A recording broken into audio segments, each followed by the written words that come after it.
Hi folks, it's Pete back with another video.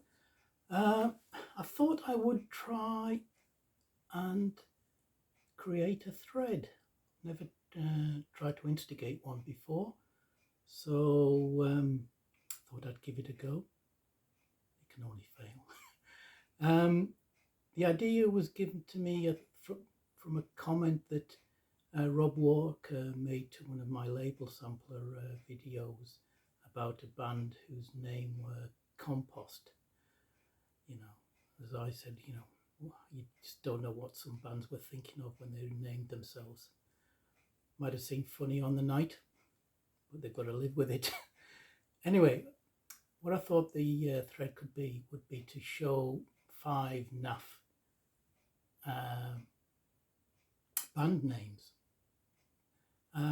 But because I didn't want to be totally negative, I thought I'd show 5 really good names. So here goes, and we'll start with the good ones. And the first one, I've always loved this name, Orchestral Maneuvers in the Dark. This is their first album. Now it seems they got their name from a list of song lyrics and ideas that Andy McCuskey had on his bedroom wall, and it was also chosen so they wouldn't be thought of as a punk band at the time. But to me it sounds very proggy. Orchestral Maneuvers in the Dark, a bit pretentious, but hey, love it name. Second one, Tangerine Dream. I've always loved that band name, and it goes with the music. This is the latest of the Sessions albums to be released on vinyl, Sessions 3, from the latest lineup of the band. And they got their name from a mishearing of the lyrics of Lucy in the Sky with Diamonds. The line that said tangerine dreams and marmalade skies.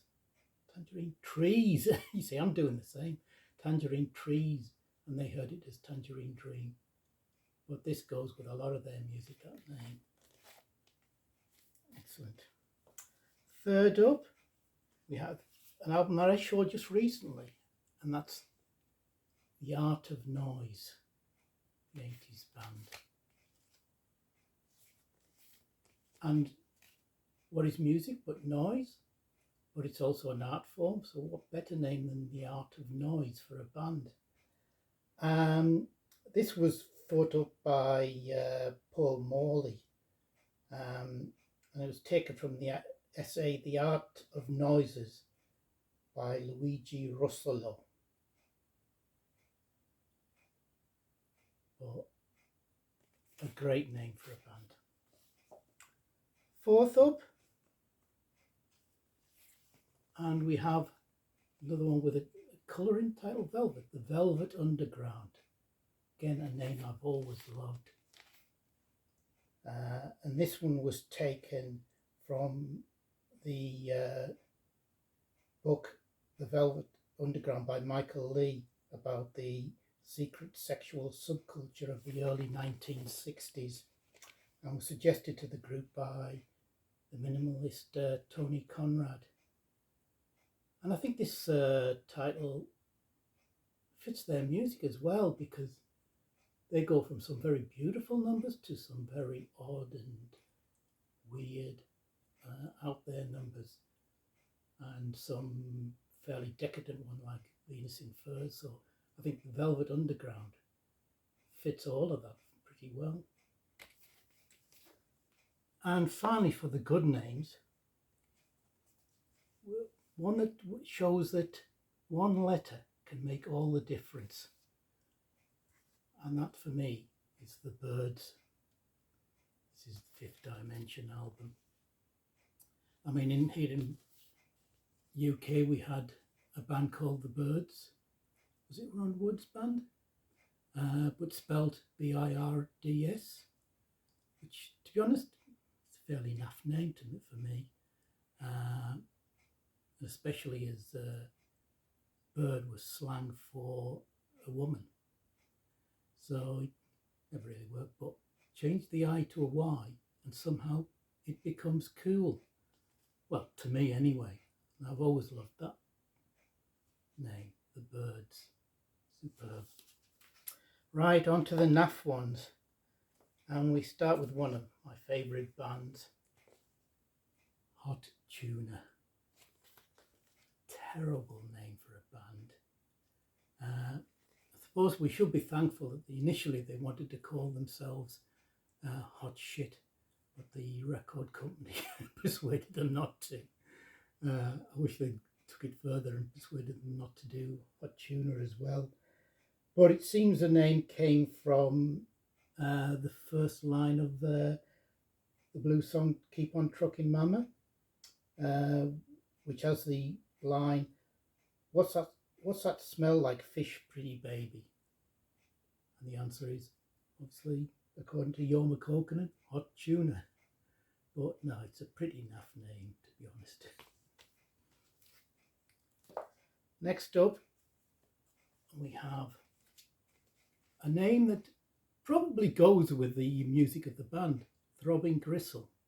This is their Heathen Earth album, superb album. There you go. Now, I mean, for a band that's got songs like Hamburger Lady, etc., and some of their other music, yeah, the ugliness of the name goes with that music, but to be honest, it's a horrible name, Throbbing Gristle. It's not one I like. And in fact, I think the title of this album, Heathen Earth, would have made a far better name for the band. It has that darkness in it, while not sounding as Throbbing Gristle. Next up, and we have one that not many people probably have heard of, Buttered Bacon Biscuits. What a naff name, Buttered Bacon Biscuits. This is the only album they ever did. Now, they're an Italian band, but that's no excuse for naming themselves like that. They were made up from various Italian bands, I think, and they did this one album, which is in that sort of a bit of Zepp, a bit of Purple, sounds a bit like Government Mule. It's that American bluesy rock. It's an excellent album, really is. It's if you like that type of music, seek this one out. It came out, I think, in 2009 on Jolly Roger Records. But Buttered Bacon Biscuits? What were they thinking? Finally, well, maybe a bit controversial, but I don't know. I could have picked three from the biggest bands from the 60s, whose names have become synonymous with the bands, and it's gone beyond good or bad, I suppose. But when you sit down and think about it, the names are fairly naff. And the one I've gone for this time is the Beach Boys. Great name for them when they probably started off as a boy surf rock band. Would have been fine. But as they moved away from surf and hot rod numbers, became less relevant. As they went into doing more intricate, serious music, it didn't seem to fit them. And then definitely as they got older and were still on stage calling themselves the Beach Boys. Nah, sorry, doesn't work. See, choosing a better name when you start off, you've got to think that you might have a decent length career. This is the superb early comp Spirit of America on Capitol. Excellent compilation. So that's my 5 great names and 5 naff band names.